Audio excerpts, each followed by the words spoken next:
Graham, we'll start with the news of the day. Ollie Sanderson joining the club. Your reaction to that? Yeah, I'm delighted. I spoke to Ollie last week over Zoom because obviously he's down south and we're in the final week of the preparations. But I had a really good chat with him and his agent and explained the environment he'd be coming into, what we expect from him, what he'll expect from us, and there was competition for his signature. I was honest with him that he'd have to fight for his place, but he still took on that challenge. So we're delighted to get him in. It's the first chance we've had to see him train with the boys today, and he looked really sharp. What are some of the key characteristics you had identified in that recruitment process of his? Energy, enthusiasm, eye for goal, end product. Young player that's hungry, that wants to compete, that wants to have a successful career, and highly rated at Fulham. And it was, we, like I say many times, we have real strong profiles of the players we feel can help us going forward, and Ollie ticks a lot of those boxes. So it was great to get him in plenty of time, so he's straight into contention hopefully for tomorrow. Excuse me, just waiting for ratification on that. But like I say, he came in straight in with the boys and looked sharp today. Another player to add to your forward ranks. Do you maybe have too many in that area? And two, could we envisage the door being open for some to maybe leave the club? I think that door is always there, regardless of what club you're at, and certainly at this stage of the window. But what we need to make sure is we're not left short. We're not left waiting to do things that we feel we need to do. So for me, even though it's a group or part of the squad that's strong in numbers, I still feel we needed to improve in that area, and like the club was in a position to go and do the business without having to trade. That's really important. That we're not in a position where we have to get people out to bring people in. We can do the business that we feel we need. How's the mood been around the place since Saturday? Really good, as you'd expect. We've had a little debrief with a few of the boys on a couple of things we need to improve on, but I wanted to make sure that the players knew I wasn't taking anything away from the result. But we can't win a good game of football and then think everything is perfect. We've still got to chase that improvement if we can. But the players know what a big result that could be in the long term. But certainly getting off to a start with 3 points away from home in such a difficult venue against a difficult opponent was really rewarding. So I'll be surprised if anyone walks in. But obviously the ones that played, there'll be a little bit of disappointment with players that weren't involved, but that's just part of the course. And as long as we see that total respect for each other and the team, then that's fine. On some of those improvements, which one of those are maybe the priorities that you've seen over the last couple of days for you? I think it was on both sides of the ball. But no one's ever going to turn down a 2-goal lead in the first 5 minutes. But I think it changed our mentality a little bit. As in, let's win 2-0, and I want us to be a proactive team, an aggressive team that keeps doing the same things, and until we believe the game should be shut out tactically. As we changed with 10 minutes to go, and we went to a back five and midfield four, and really secured it. That's the only time really that we should change what we do. So, but I definitely, I've been there myself, where what a big win it could be, but there's still plenty of time to play, and I think we try to dip for the finishing line way too early. But that's understandable. The players are desperate to win. You could see the emotion at the end of the game, see the celebrations of individuals when the final whistle went. It was brilliant. That was a good win for us. But we have to reset those standards and where we expect the levels to be. Team news wise, then going in tomorrow, how are you looking? Is it as you were? We have apart from Calvin Johnson, who's obviously continuing to catch up. A lot of time that he's missed in pre-season, everyone else is fit and available to be selected. So it'll be a slightly bigger, obviously, bench tomorrow because there'll be 9 subs. So It gives the opportunity for a couple more players to get their kit on. And but yeah, everyone's available. We've looked at the boys this morning. Everyone got through the game fine. Everyone's ready to go again tomorrow. So we'll pick the team accordingly to try and win it. In terms of the League Cup, it's always funny when we get to these early rounds. People always debate the cup competitions, don't they? The value of the cup competitions. I'm right in thinking you were part of that Burnley team that almost got to the final. You played Spurs in a semi. What That's right, yeah. are your memories of that night, and how do you view the League Cup in general as a manager? I don't differentiate between any of the competitions. I think it's a game to win. That's it. I think any supporters that are going to follow us tomorrow, we're doing them a disservice if we don't go all out to win for their football club. I don't see a difference in the competitions to me. It's like the EFL trophy last year. We made changes, we brought players in, but there were still strong teams that beat Derby away and went all the way to the semi-finals. So we want to have a mentality here that whenever we put that kit on, we are up for the fight, we're up for the challenge, we want to win, and that shouldn't change in any competition. So for me, it's another opportunity. I see all games as an opportunity to prepare, right, to watch my team. I love watching my team. I love watching them fully commit to games like they did on Saturday. I love to see the emotions when we win. After the game, what's not to like about winning a game of football? So it's another opportunity to do that tomorrow. I know you talk about the opportunities for those players who weren't involved in the starting 11 at the weekend. Those opportunities are always there. It's a chance for maybe some players who do come in to really put on a show, isn't it? Yeah, if we do change the team, we want to have a consistency of our performances and consistency of the players knowing what we expect from them. So, but we do need to make sure the players know we feel we have more than 11 good players at this club. But we will judge it on training, on their fitness levels, on their attitude, their behaviour. We can't have anybody, thinking of their own agenda from week to week. We have to focus on the team first and foremost. So all those things come into the equation. We're constantly evaluating the players as individuals. We've got enough of a coaching staff here to see everything we need to see. And but I believe that we can make changes in games like we did on Saturday, and the performance either stay at least the same or improve. And it goes from game to game. So it's down to the players. If any players do come into the team tomorrow, I'm not expecting them to go out of their way to showcase what an individual they are.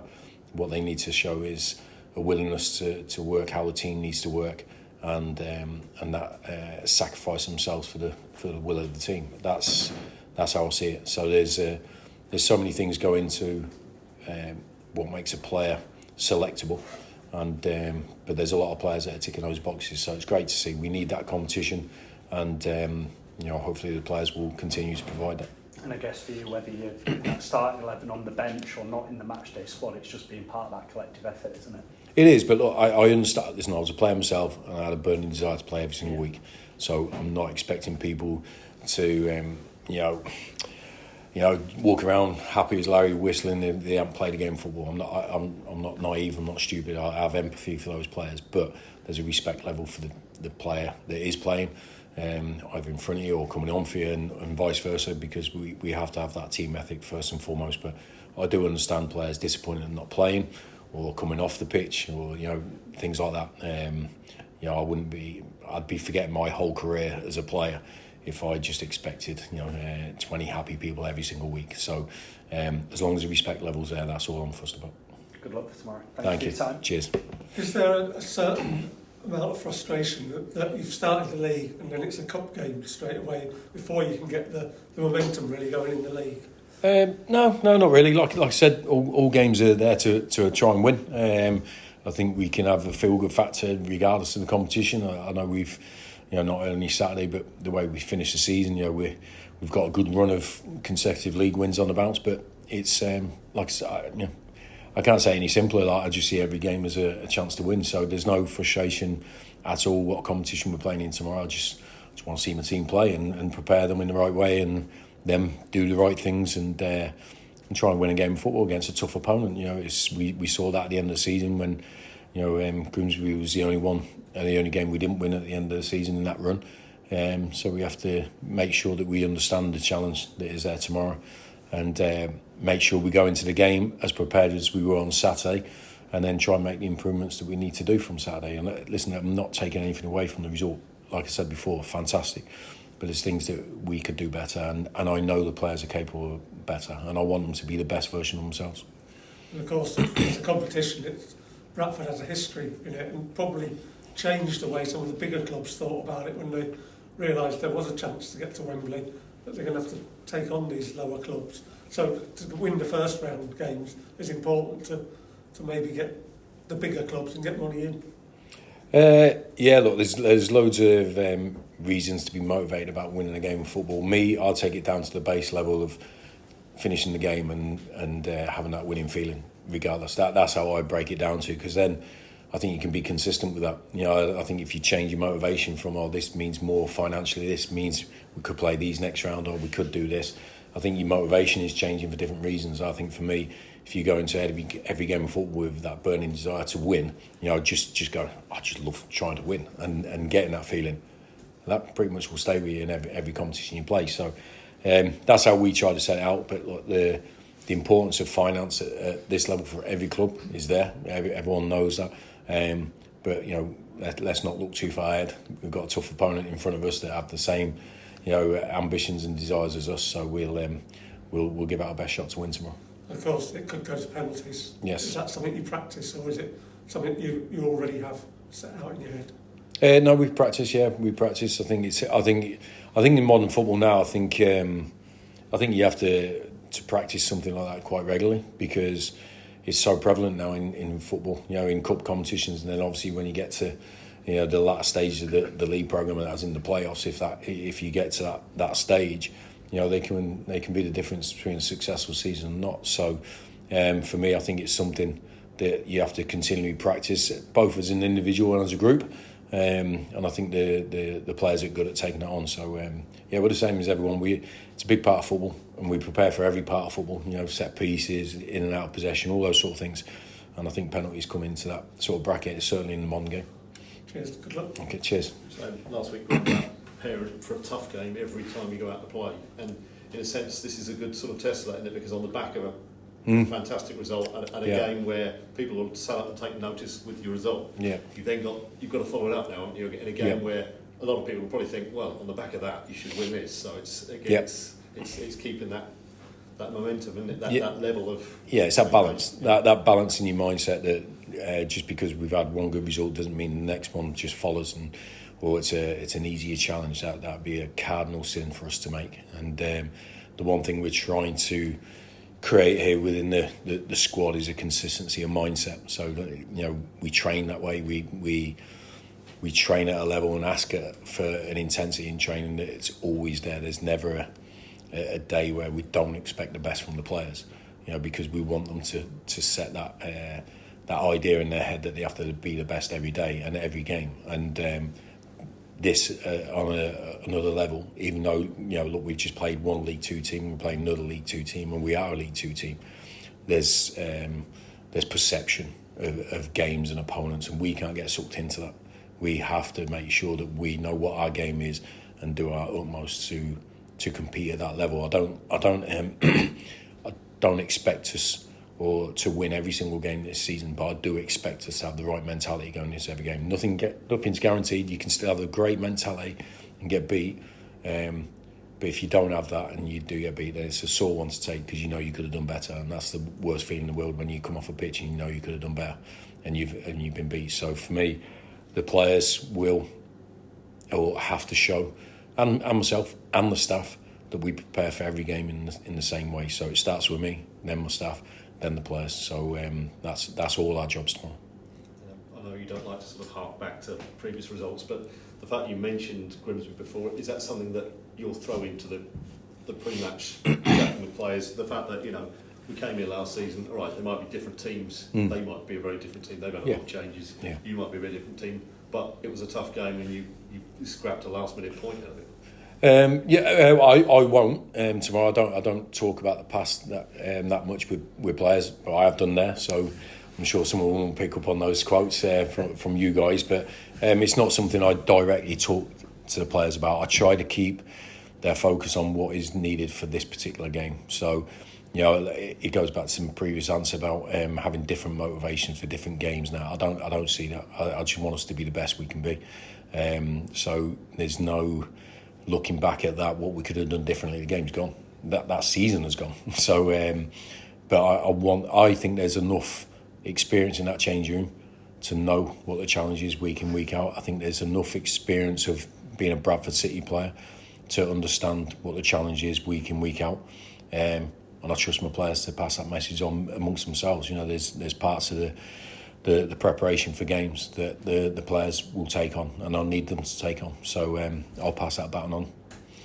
And Pete mentioned, you know, the club with its history in this competition. I mean, they've got a superb lounge at Valley Parade with pictures and shirts from these.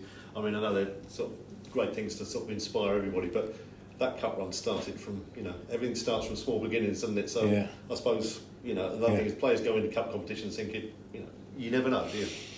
No, you know, I use the same example when we play in the Bristol Street Motors competition. You know, when you're playing on an under-21s team and stuff like this, and I see other teams sometimes not taking it as seriously, and I just think, why take it seriously when you just get close to the great prize of playing a Wembley Cup final and potentially walking up those stairs and lifting a trophy. I don't see, you know, everyone, like you say, has to start somewhere. You know what I mean? So, you know, we've been in the game long enough. I think but I don't want them thinking that far ahead. I think it's disrespectful for the game tomorrow. I think it's 1% of focus that should be on the game and what we have to do. So all the players need to think about is how we win this game of football, what each individual has to do to supply the team with what's needed in his position, how we become a cohesive unit and win a game of football, and then see where it takes you. Don't look at the destination, just look at the challenge right in front of you.